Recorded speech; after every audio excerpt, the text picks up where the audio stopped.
intellectual conversations like always. I truly love it, right? So much you can do with it. Outsmarting you in our childish games, outworking you in the near future. I'm enticing you to attain the future. I know you aspire for an exceptional occupation.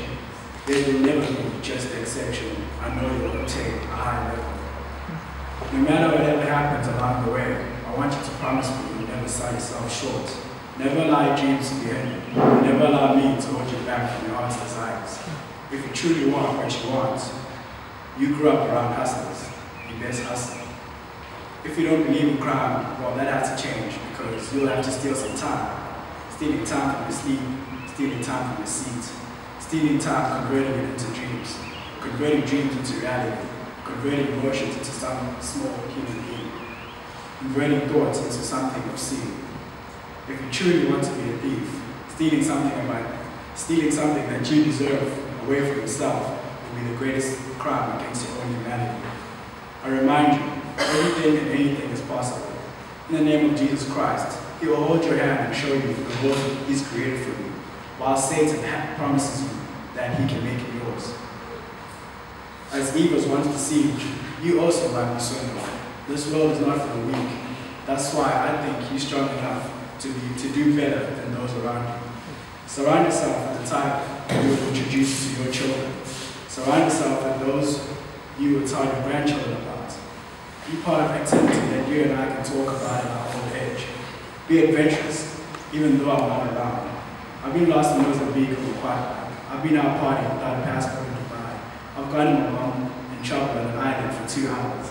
I've attended high school with a fake cost for things that I've caused. I have no regret yet they told me that I haven't lived. Yet I've met a woman that has made me appreciate my own life.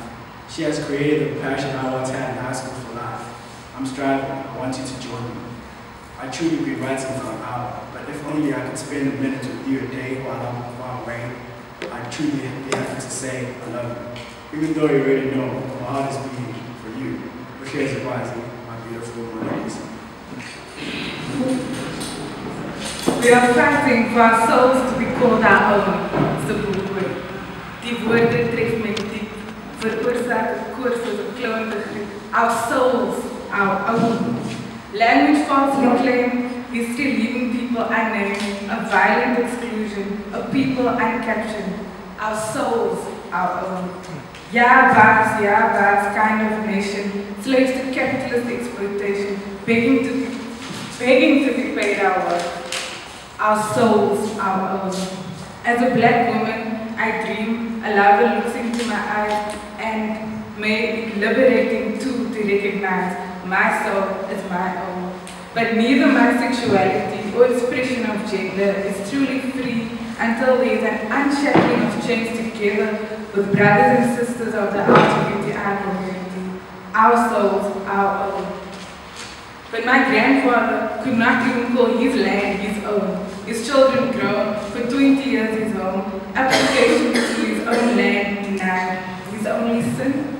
We are fighting for our souls to be claimed our own, to be called our own. Nice. This project. All right. Good evening to you, ladies and gentlemen, my brothers and my sisters. It's good to have you with us here tonight in our very second historic gathering of black people in this space, the University of Cape Town, as we reflect on who we are in these times. It's been a very hectic week, and so much can happen in a day. And before you know it, things have shifted and have changed in just one day. And so we can easily lose ourselves because so much is happening. If we're not grounded, we do not know what we believe, we do not know where we're going, any road will take us there. But we have chosen a path now, and the waters have subsided. And so it was interesting to wonder who will dare show up here tonight.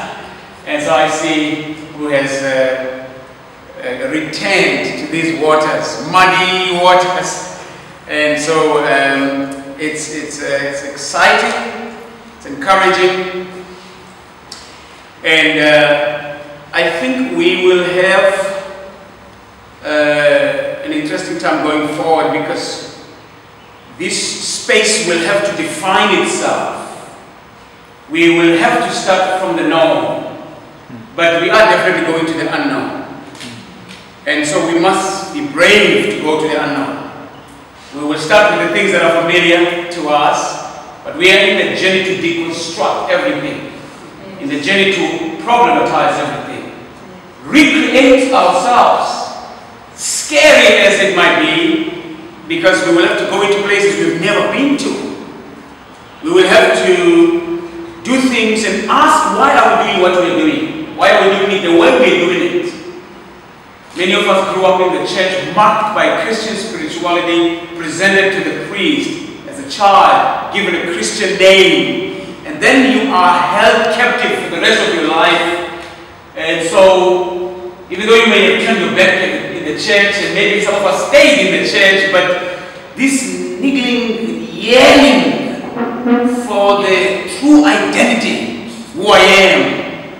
Do I have to be white to be accepted by God? Can I be black and come to God? Do I have a place in Him? Is God comfortable in my skin? Can He live in my skin? Or do I have to jump out of my skin and meet God somewhere to be accepted in Him? And so these are the times for us to wrestle, and we are spearheading, and we are championing, and we are opening a way where there is no way.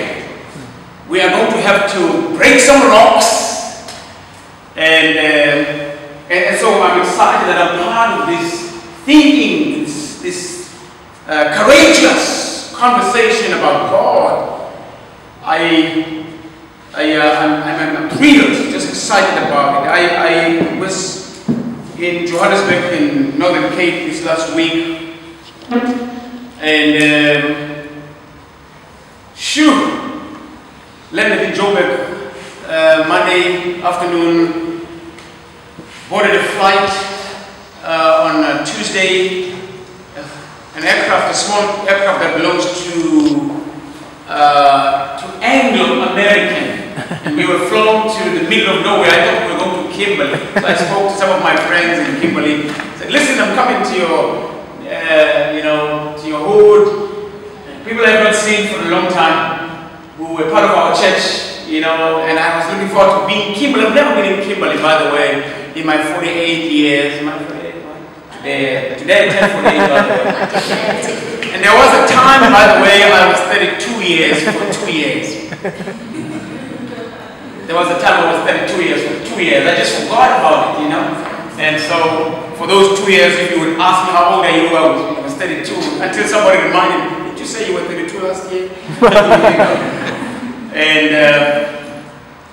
celebrated my 48th year on this planet today. It was beautiful. Church in Kailicha, they were so kind to me and taking good care of me. He shared cake and stuff, did some singing and all of that. And so I landed in this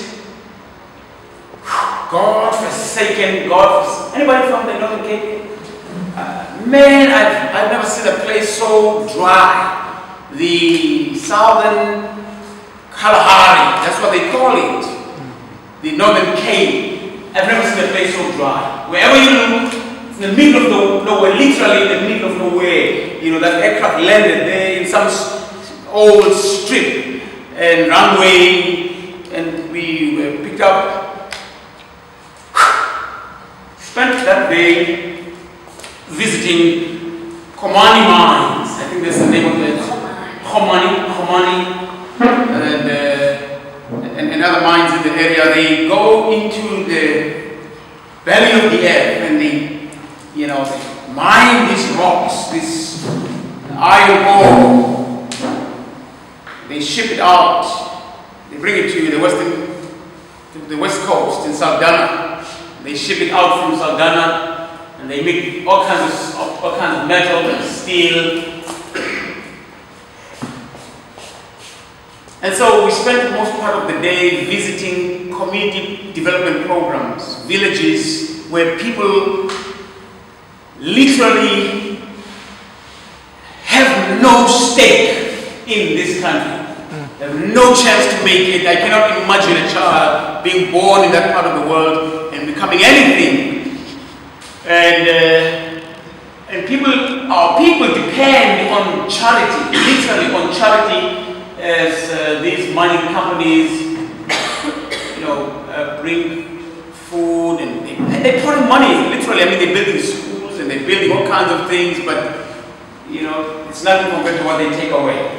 They take a lot more away, but they still put a lot of money there. And the following day, we're crisscrossing between a place called Postmansberg through Katu, and then all the way to Kuruman.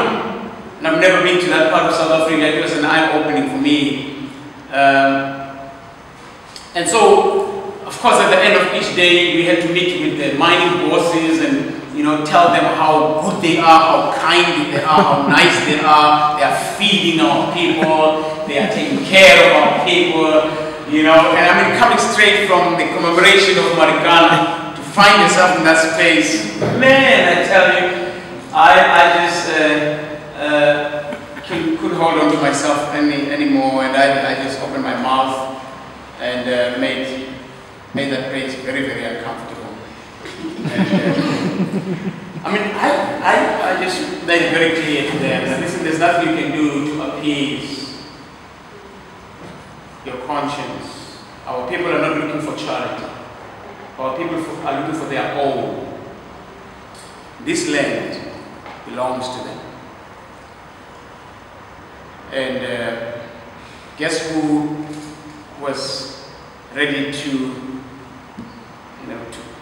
try and neutralize me and sort of quiet me?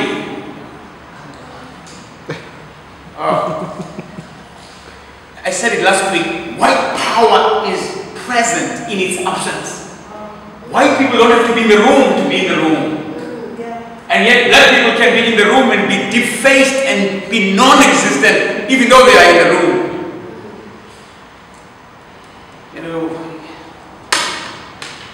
We have a serious discussion. I think we must talk about,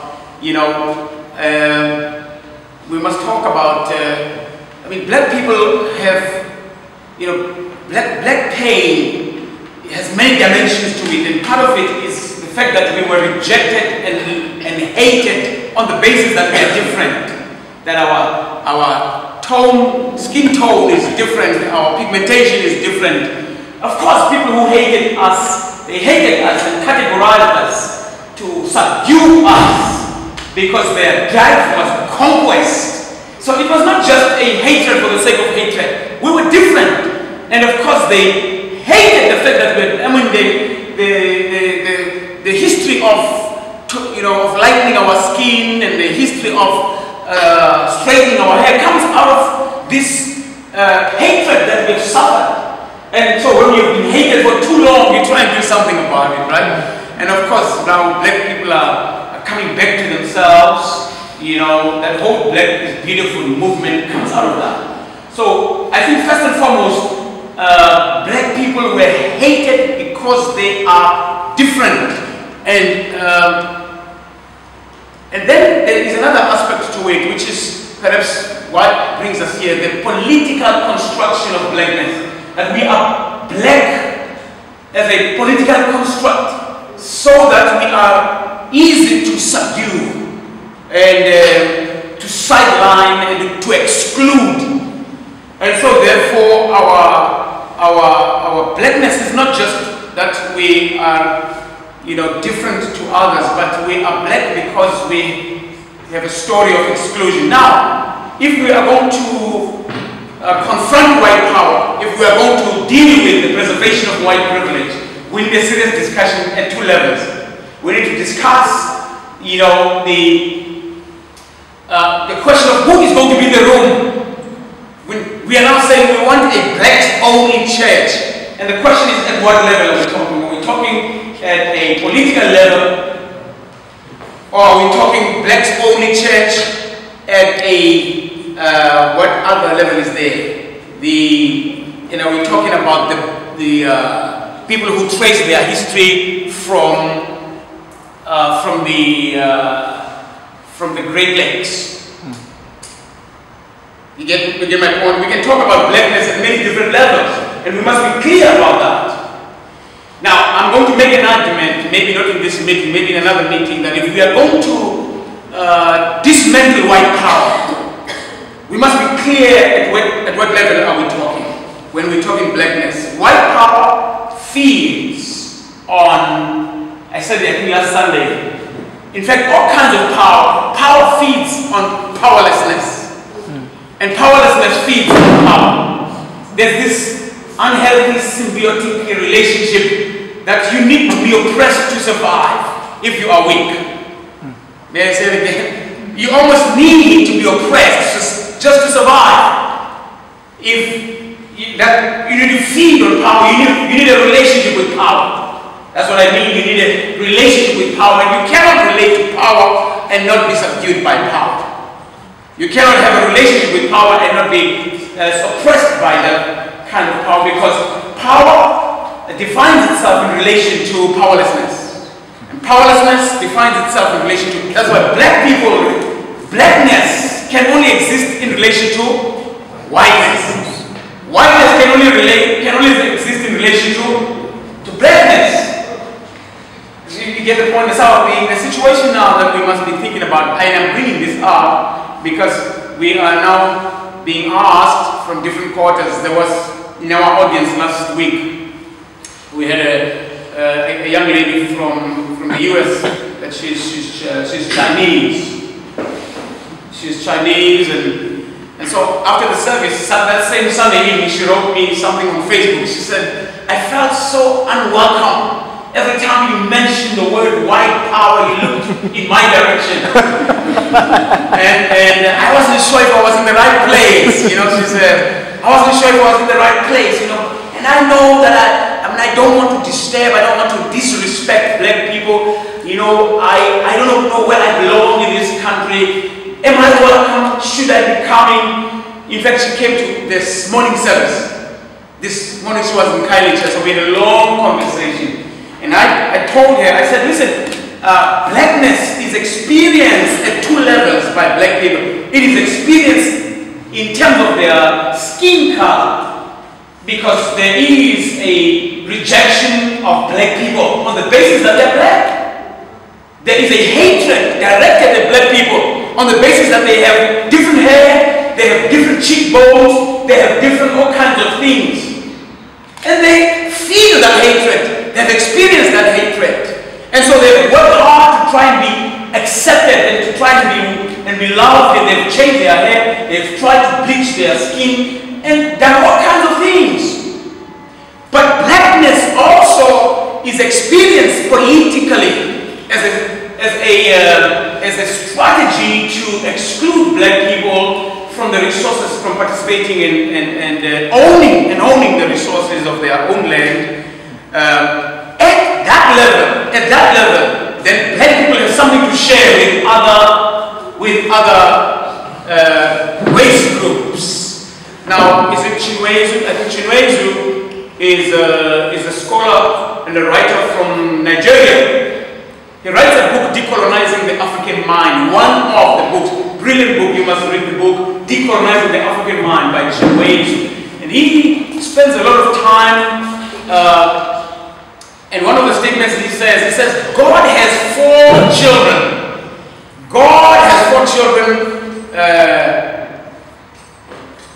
God has 4 children.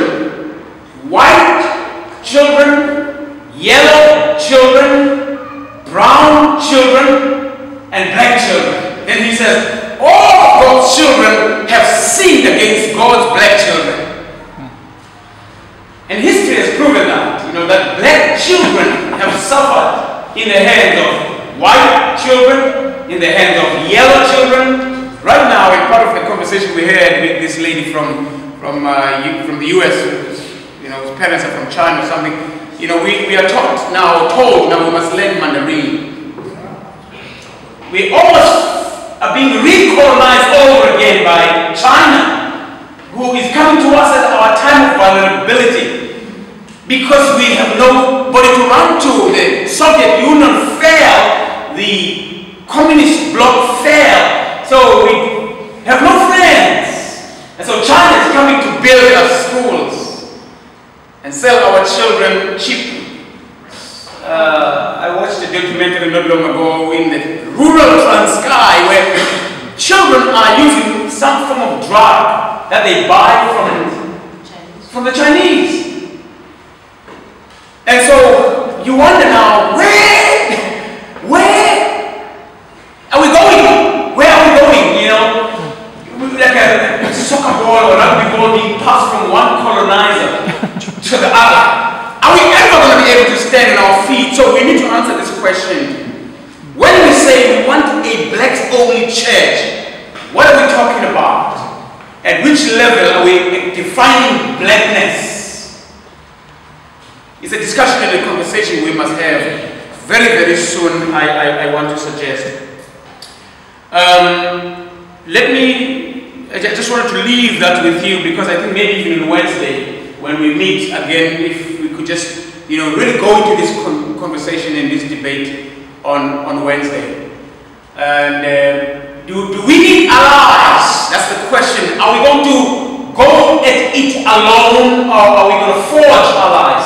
Somebody made an argument that for whiteness to exist, it must build a buffer zone. And so all the other shades of black, if are not co-opted and are not part of the solidarity, they are going to form that buffer zone.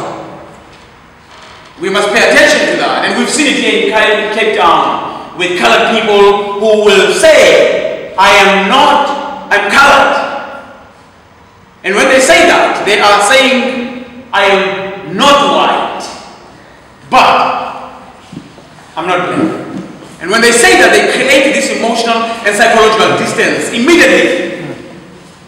That becomes the buffer zone. You will not be able to touch whiteness until you go through the buffer zone. You will not be able to dismantle white power until you've removed that buffer zone. So at the political level, what happens in Manenberg, in Mitchell's Plain, and in Hanover Park is the same pain that we know in our lives. So in some form, in some way, blackness lives and exists in all communities that have been excluded. In fact, one may even argue that in Mitchell's Plain there's a lot more damage psychologically than there is in Gugulethu. At least we know who we are, but people in Mitchell's Plain to this very day have to find their identity and live every day with the with the crisis of who am I, of having relatives somewhere in the Bundus, in Transkei, and having also relatives in Constantia. And you hear them talk about my great-great. We're going to go into this open conversation and radical conversation about blackness and all of its dimensions. And as we seek to find ourselves and to dismantle white power, do we go at it alone? Do we forge allies and alliances? The many shades of black in black society. What do we do? What is primary here? Is the political primary, or is the cultural that's primary? You see those conversations that are important here. Because if you're saying the cultural is important in blackness, then you're going to push some shades of blackness outside of the space. But if you're saying the political is primary, then you know that you cannot exclude other shades of blackness in the story. But if this is open for conversations for us on Wednesday, may I invite you to that conversation on Wednesday? I just wanted to throw it in there for you. As we meet on Wednesday, let's go into that conversation. Second thing before we move on, I was at Rhodes University and I was fortunate enough to do the lecture there on Black theology on Friday, 4 p.m. on Friday. You'd think that students are gone and partying and all kinds of things. Vex, what did I say? Vets on Friday, and to my biggest surprise, the lecture hall was almost full to capacity. On Friday at 4 p.m., black students were there. And so I did a lecture which I did here at UCT a couple of weeks ago. We had an question and answer session as well. Almost was late for my Friday, at a 7:30 flight Friday evening. And so I was so overwhelmed. You know, that even at this day and age, you have this quest that students are prepared to come and meet a stranger on a Friday afternoon at 4 p.m. to wrestle with the question of Christian spirituality and black pain. 4 o'clock on a Saturday afternoon, on a Friday afternoon. That really overwhelmed me, and so I mention this because the sad part about that, as I left, I was informed that Habib had suspended some of those students who were in that hall. Not for organizing the lecture. Apparently there was some discussions, the SRC had some discussions on Tuesday at Vets, and there was some disruption, and mostly students who belong to the EFF stood up and got on stage, and some of us may have seen this on Facebook or ENCA, and interrupted the whole thing. And so Habib, I saw you tweeted today, Habib tweeted today and said, you can almost hear the boasting in his tweet. We suspended the violent, he almost came close to saying we suspended the violent, delinquent, you know, you could hear almost the undertone there, you know, boasting that how he has suspended the violent students. Now, I said to Kumas Tole, I know now the story is going to feature dominantly, and it will feature as an EFF story. But I think black people must learn to live together beyond party politics and pledge solidarity to blackness first, beyond their party politics. Otherwise, we are then really shooting ourselves in the foot. The strategy has always been, you divide them, you can rule them. Just give them different t-shirts, give them different names, then they are easy to control. So I'm going to ask that even here, that maybe we must consider to write a letter of solidarity or something like that, just to say we are aware of what has happened and to appreciate and to thank them for opening a door. I stood there on all of our behalf on Friday. I stood and brought our story. I talked about what is happening at UCT. I talked about our first service at UCT, the launch and the lecture. So there's a connection already there between Vets and UCT. So I think it will be appropriate that we send something to say Way of Life UCT is aware of what is going on. We may not necessarily be members of the EFF or whatever political party that's involved, but we are black people. In fact, it's interesting. One of the white people who was traveling with us asked me a question: "What are you? Are you first Christian and black, or what? What is it?" So I took something to write, and went and I said, "Listen to this and listen to this carefully. I am first black, and I am Xola, then I am South African, then I am Christian." Maybe he had a heart attack when I said I'm Christian last. Because he's thinking, how can you be Christian last? You know, are you putting God right at the end? You know? And so I said to him, and this is interesting. I mean, even black Christians would have a problem with this. This category, you know, I'm first black. I am then Xhosa, which is my cultural identity. I am then South African, which is my nationality, then my religious identity, I am Christian. So I will pledge my solidarity first and foremost, not with Christians, but with black people. You get the point? I share the story of pain. There are Christians who do not know this story.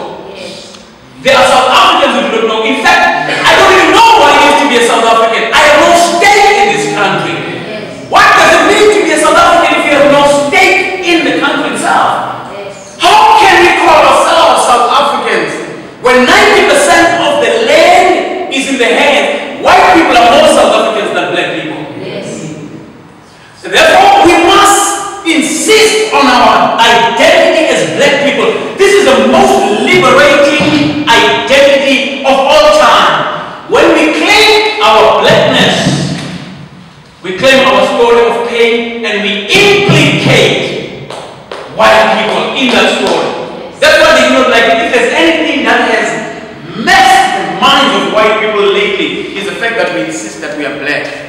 is one of the things I told them when they were telling us about what they are doing. Guess what they are doing the stuff? In their language, they say, these are the things we are doing in their community. These are the things we are doing to the disadvantaged. I stood up and said, hold on. We are not communities. We are black people. We are not the disadvantaged. We are black people. Call us black people. Because that's who we are. If you change that, you've altered our story. If you don't call us black, you have altered our story. You're telling our story and you're obscuring our story. So, of course, we are in the business of the restoration of all things. This is not how things should be. This is not how things should be. Ideally, you want to live in a country where everybody is South African first. Because everybody has a stake in the country. And then, people can celebrate their cultural identities. They can be Zulus and Africans and all of these other things. And that's what we talk about when we talk about, what is that thing, diversity something? Whatever, that kind of thing. But that, and then of course, you then want to put your religion last. Not because it's not important to you. Not because it's not important to you, but because you are called to be a part of a people first. So, I think this is just my motivation now, again, to say, let us consider to write something to vets, the students, even though most of them belong to the EFF, and say we are aware, we pledge our solidarity. You know, we will, listen, the systems that exist are so frustrating that many of us will find ourselves on the wrong side of the law, because the law was not designed to care for you. That's why Tumani Makwala is appearing in the court tomorrow. You get so frustrated, but you have no other option. I think I had a line in your poem, something close to what I want to say now. I think I had to say, you know, something about stealing. What was that line again? If you say you never steal or something like, you may have to steal, something like that. But you see, you walk into an organized world with systems that, you see, systems express ideas, and I said last Sunday that there are no neutral ideas. Ideas serve to maintain and entrench power or to redistribute power. It depends then whose ideas are being propagated, propagated. So, ideas are always serving the category of justice and injustice. And so ideas and systems are serving to maintain power or to redistribute power. If the ideas come from the powerful, clearly they're going to serve to entrench and to maintain power. If the ideas are coming from the powerless who have no stake in power, those ideas are going to disrupt and redistribute power. That's how the world functions. And therefore, law and systems and codes of conduct, all those things, they safeguard power. Because you were not there when they drafted and crafted. You come in as an outsider. The people who are already inside are scared they're going to do something when you come in. So they've put in place already. So you will find black people on the wrong side of the law many, many times. Our prisons are full of black people. Because they get their backs against the wall, they run out of ideas. You know, it becomes a survivor in the townships.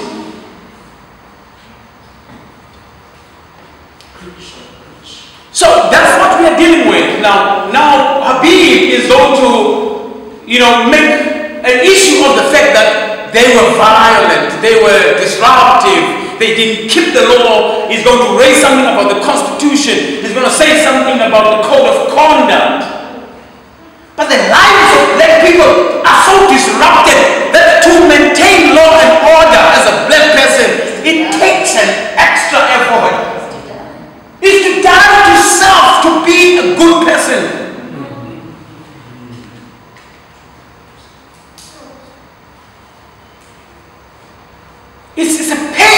existence. It's a painful existence that you must die to self in order to be a good person.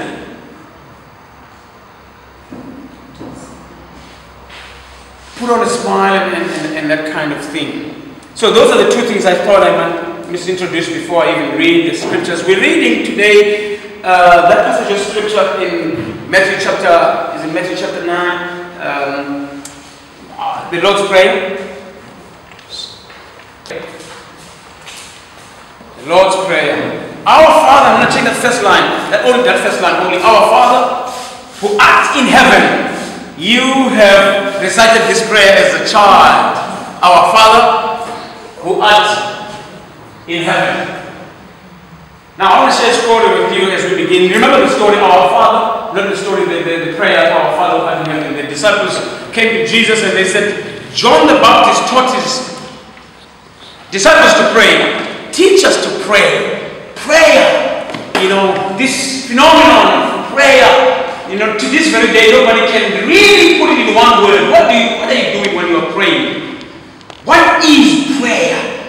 Is it an expression of dependence on the transcendent, on the, you know, what is this? Is this you know, I mean, in the charismatic Pentecostal sector of the church, it has become a formula, a gimmick to, you know, to just name it and just claim it, and whatever, if you do this and God will do that, and it has just become a crazy thing. So let's go to that first line. Our Father who art in heaven. Now if you belong to this church, you've got to find a problem with that line in many ways. Our Father who art in heaven. You cannot say that and not feel awkward about it. You can't say our Father who art in heaven and, you know, and just feel okay. Until you do the work that we must do now of deconstructing and reconstructing. Our Father who art in heaven. And so I want to talk about the estrangement of God, the Father. And I think this is true in all religions, including African religion. The deity, the transcendent, whoever we call God, in all the religions all across the world, we all live with this aloof, distant sense of God. Sometimes we have enough faith to hold on to Him. Oh, hey? Oh, no, that's what the problem is. We sometimes have the faith enough to hold on to the concept of God, right? And we encourage others, come along, man. It's wonderful to be a believer. And we get everybody to, come on, you know, you have this good sense. I mean, I gave my life. Well, this is a manner of speaking. I don't know if you can ever give your life to God. But in a manner of speaking, I gave my life to God in 1986 on the 22nd of August. It's a special day. It was on a Friday evening. You can read it in my book. I'm not going to go into the detail of that.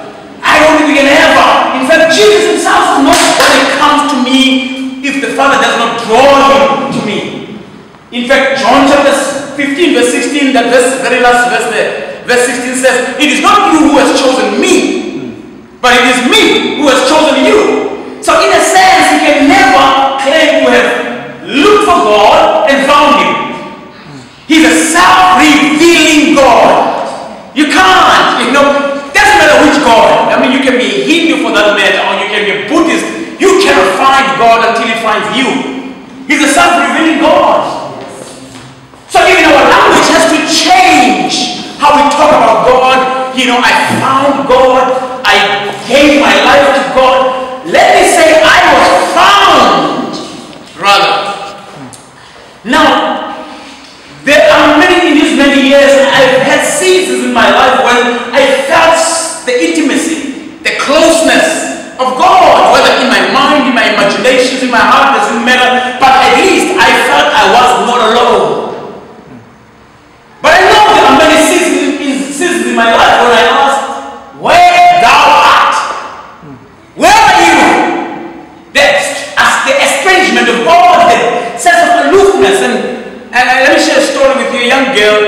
she's a teenager. She's raised by a mother, and then so one day she asked the mother, I would like to see my father.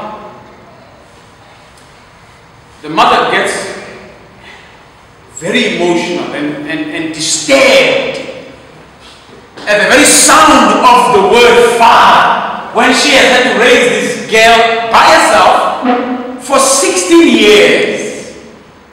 Nobody has ever uttered the word in this house, father. The mother has had to be the father and the mother. But this girl lived with this longing to know her father, to connect to the man who brought her to this world.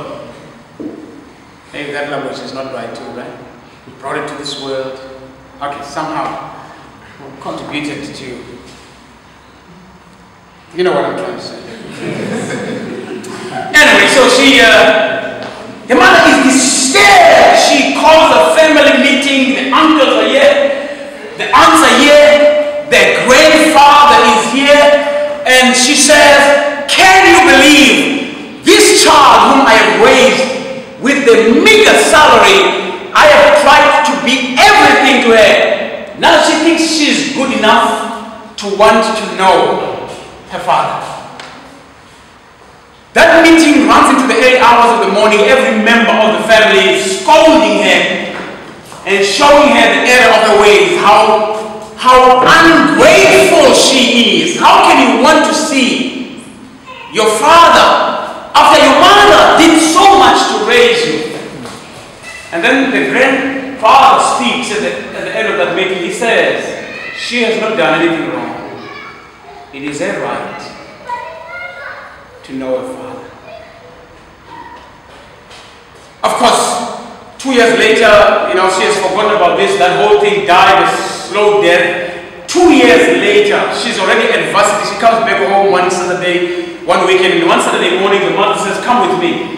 We're going to town. And then, of course, she gets herself ready. They go to town. When they arrive, they find themselves in a very busy intersection next to a bank.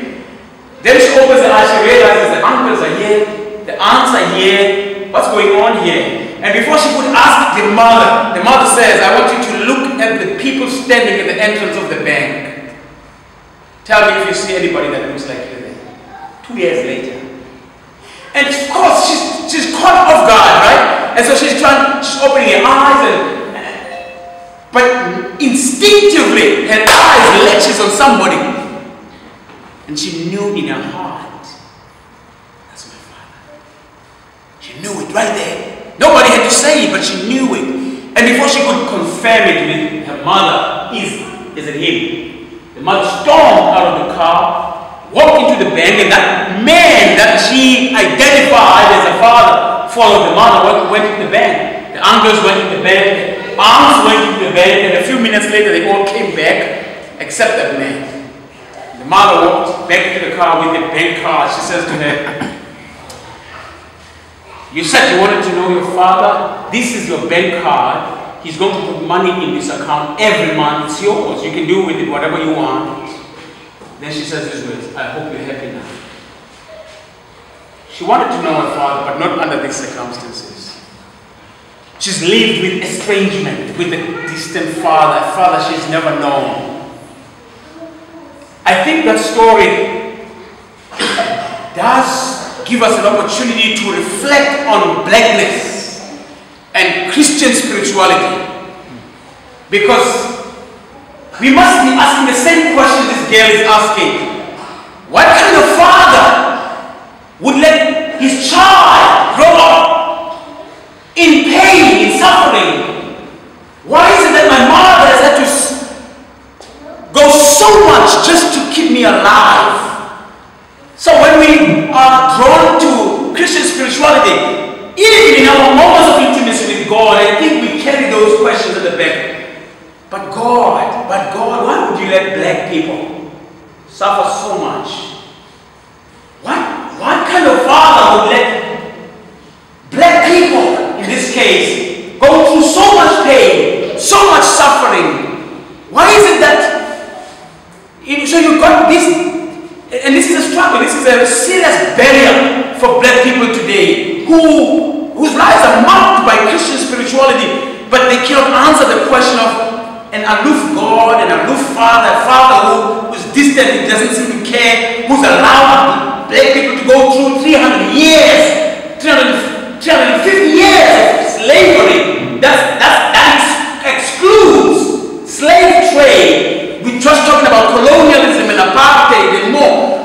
What kind of God will let his children go through so much pain and suffering? You are not allowed to ask this question in the church, but in this church, you can.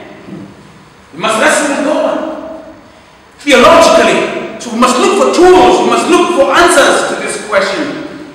And so this child is even though she has, others to this day, maybe some of you are sitting here now and you're thinking, I don't really care about him. My mother did everything she could. I've survived without my father, so why should I bother? But if you were to be honest, even if you don't want money from him, you do want to connect. Somehow you want to at least put your eyes and look, oh, this is a man. Do I look like him? Do I not look like, that kind of thing. You want to know your story. How does it begin? How does it end? How is it complete? And you live with this emptiness. You live with this hole in your heart. And so you go out and you look, for something to fill that hole. Jesus cries out at the cross and he says, Eloi, Eloi, lama sabachthani. My God, why have you forsaken me? A sense of forsakenness. Spirituality has at its heart this cry for connection. Especially when things are tough. You wonder, you ask the question, but where is God? If I'm going through so much pain, where is God? And it does not change who God is.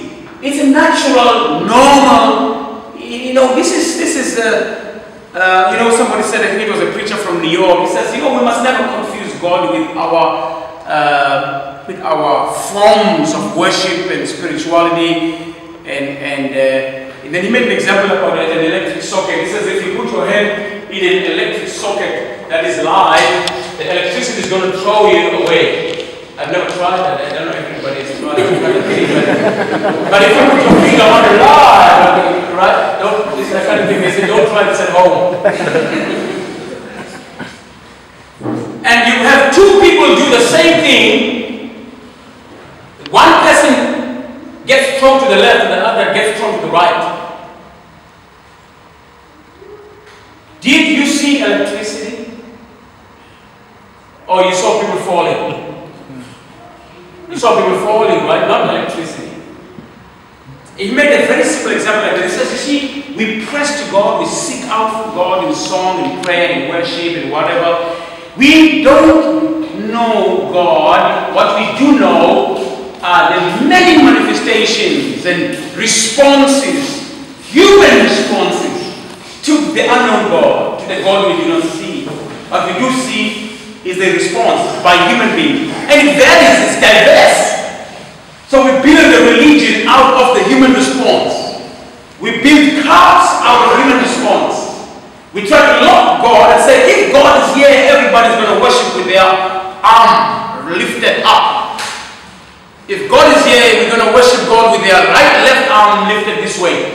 If God is here, we're going to know it by people kneeling. If God is here, we're going to know it by people crying. But what is that? It is human response to their sense of God, but that's not God. So, then I think I want to stay a little bit on that story and make a few claims. One, in Christian spirituality, there's something called incarnation. Now, incarnation means to walk in the shoes. In the Bible chapter, John chapter 1, the word was God. The word was with God in the beginning, and the word was God.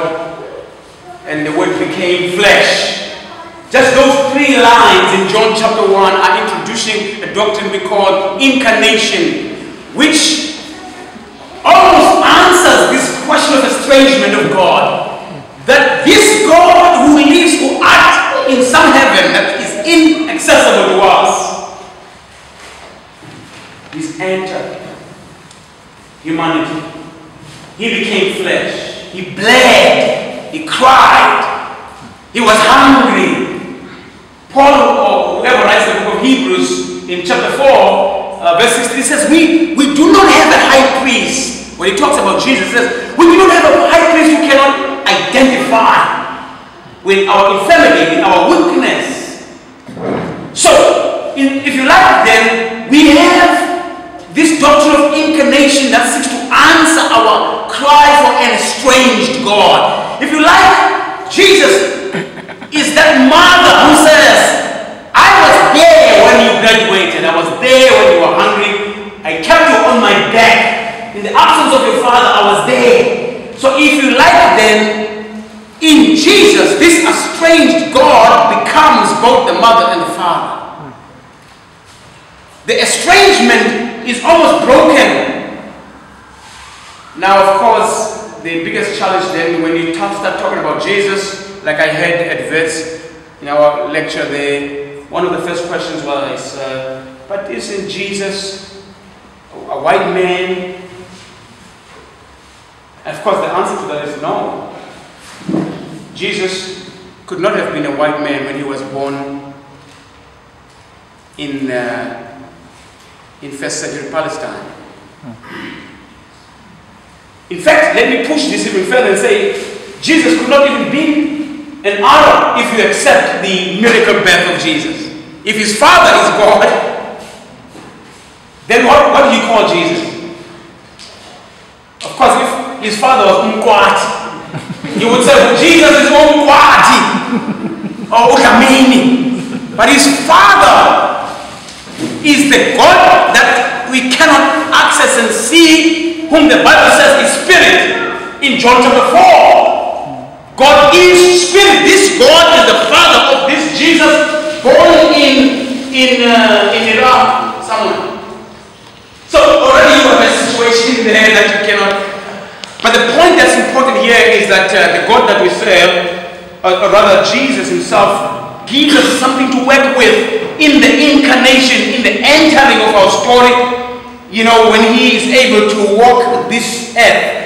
And nobody needs to be excluded to come from the fringes of Jerusalem and to come into the center of power, to interrupt power in Jerusalem, to die in the hands of the powerful. There's a story there that we can connect with. There's a story we can connect with right there. So there is this connection. And of course, you know, those who grew up many years ago, our fathers used to go to the mines and they would show up maybe once a year. There are many children who grew up not knowing the identity of their father. Not knowing the identity of their father, and so the mother would say, if you like, Jesus is saying almost the same thing to us, who struggle with this sense of estrangement. The mother would say, you are not an orphan. You have a father. He's in the mines, he's in Johannesburg. You know, it's only that a child has never been to Joburg, of course, uses imagination, you know. It's like when they say, our Father who art in heaven. What kind of place is that? You know, and we read all kinds of stories about heaven, you know, and so it's not so difficult for those of us who grew up without fathers, you know, to accept that somebody can be real and not be here. We've accepted that with many of our situations. My father, I've never seen my father, but I'm told he's in Johannesburg, he's working in the mines, you know, in the big cities. The lights are there and all that kind of thing. We accept this, and of course you grow up, you know, calling every father, every man around you, your uncles, Gutata Wahakolo. It's not something difficult for us to accept that. But I think what makes it very difficult is that he's not just my father. And I said this at church one day, I said, the collectivity, you know, I said earlier on, you know, if you borrow the language of Chinese, God has 4 children, white children, yellow children, brown children, black children, and all of God's children have sinned against God's black children. The minute it says our Father, it just opens up a can of worms. I mean, now let's be real now. It's difficult for us to accept that the same God could be the same Father too. I mean, they went to church. White people went to church this morning. They called to the same God, and tonight they are at church.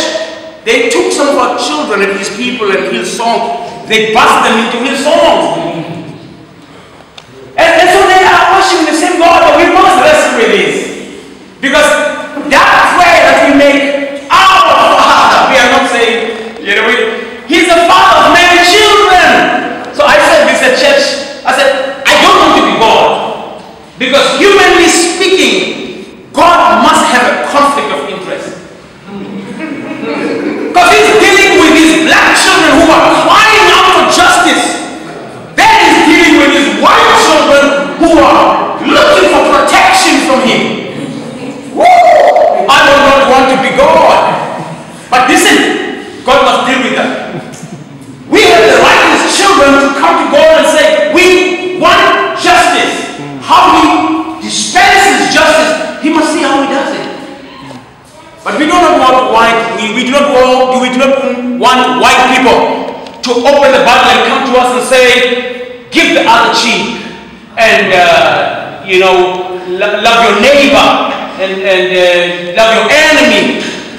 How can we open the scriptures and say that to us?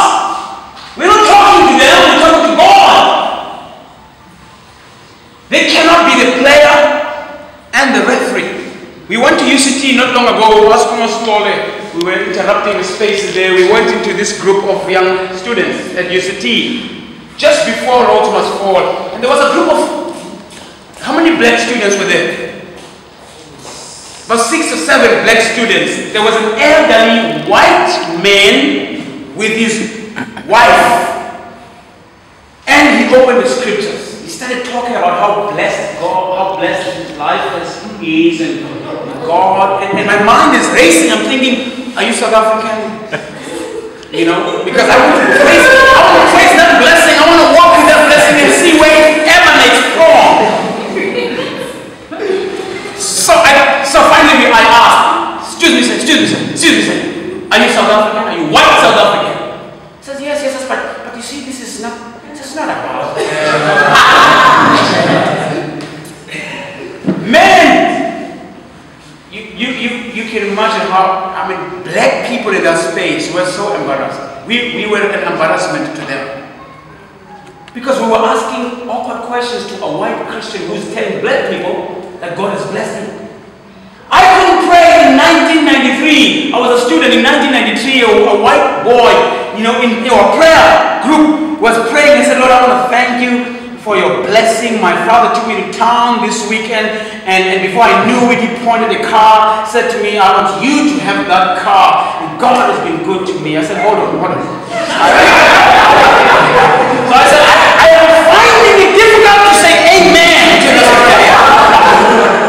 Because I know that kind of father. My father is riding a motorbike. He's a delivery man.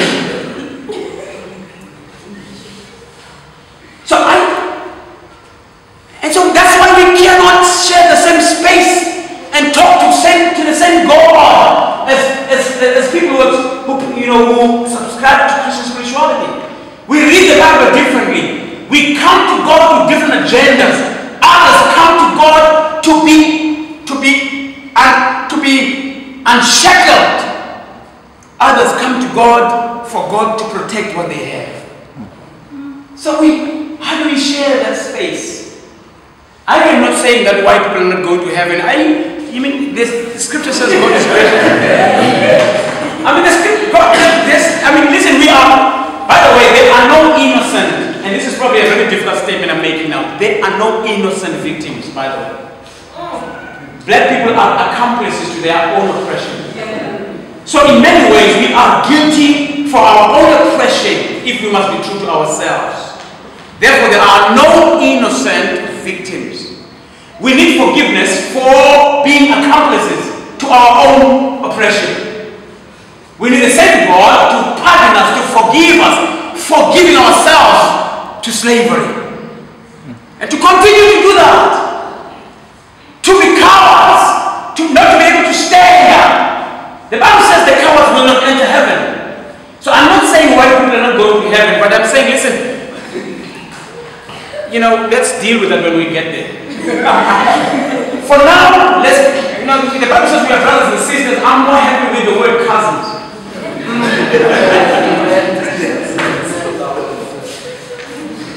I'm happy with the, you know, we are cousins, but, you know, please. Okay. The brother-sister aspect, we'll have to find some of it. So, what am I saying to you today? I want to end really my reflections with the song by Eddie Grant. What is that song? Where is that song now? What happened to my song?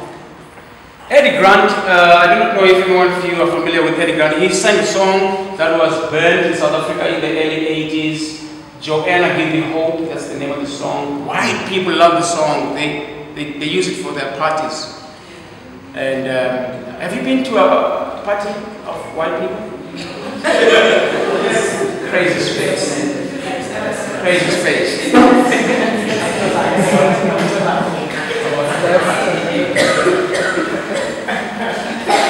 So,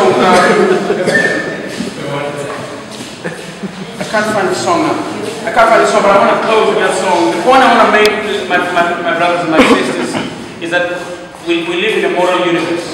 The God who has created the universe has implanted and imprinted a code in His universe. There is nothing evil that will remain permanently and unshaken in God's universe. I think it is Psalm 27 that says, the earth is the Lord's and its fullness thereof. Everything, every square meter in this world belongs to God. Injustice will not remain forever. Evil cannot thrive forever. That's why we're here. This is a form of protest. We are crying out. It is God's universe, God's creation. Every broken tree, every broken plant speaks of the need for the restoration of all things. We are in a space that is marked by God's morality, and therefore anything that's broken must be fixed. Lives must be fixed, trees must be, everything in God's universe must be made right. And there will always be restlessness. Even in spirituality, there will be restlessness. There will be a cry out of justice. Because God is the God of justice. You know, they did not know, what's his name, Nivot. Nivot did not know. And Nikor. And the people who killed Skosana. And those who buried our parents in unmarked graves. They did not know there will come a day that people will go and dig out those graves and bring out the bones of people who were dead and forgotten. But because it's a moral universe, lies cannot remain lies forever. God will see to it that justice is accomplished. I'm looking for this song now. I don't know what happened to my song here. Okay, I've got it right there. I'm ending with this song by Eddie Grant. Please pay attention to these words. And this song was banned because it was a political song. It was a very progressive song. Where Joanna, she runs the country. I must sing this song. I think it always. Yeah. It says, well, how does it? Joanna, she runs the country. She runs in Devon and the Transvaal. She makes a few of the people happy. She got a system they call apartheid. She makes a few of her people happy. Oh, she don't care about the rest at all. She's got a system they call apartheid. It keeps her brother in a subjection. But maybe pressure will make Joanna. Oh, how everybody could leave this one. Now let me go back to that. Let me go back to that stanza there. Let me just go back to that stanza there because I want to appropriate it to today. This song was written to expose the evil of apartheid. But look how relevant this song is today. Joanna runs a country. Who runs a country today? There are two political parties that are running this country. It is the ANC and the DA. Well, we'll see if things will change. So we can change now. We know now we know who we're talking about now, right? She runs in Durban and then Transvaal, and I put in brackets there in Cape Town as well. She makes a few of her people happy, in brackets BEE. A few people happy. You want to ask a question? No. Okay. Oh, she don't care about the rest at all. She's got a system they call apartheid. I put in brackets the democracy. It keeps her brother in a subjection. But maybe pressure will make Joanna. Joanna is ANCDA. See how everybody could leave this one. And then the chorus says, give me hope, Joanna. Hope, Joanna. Give me hope till the morning comes. Before the morning, give me hope, Joanna. Hope, Joanna. Give me hope before the morning comes. And the next verse, I hear he makes all the golden money in the mines to buy new weapons, any shape of guns, I'm still. While every mother in black Soweto fears the killing of another son, sneaking across all the neighbors' borders, DRC mines and CAR. Now and again have a little fun. She doesn't care if the fun ends. She plays dangerous to everyone. Now put in brackets the untransforming cricket and rugby, Balula. Give me hope, Joanna. Hope, Joanna. Give me hope, Joanna. Milk the morning cow. Give me hope, Joanna. Hope, Joanna. Give me hope before the morning comes. Listen to the next verse. She got some waters in high places. What places are those?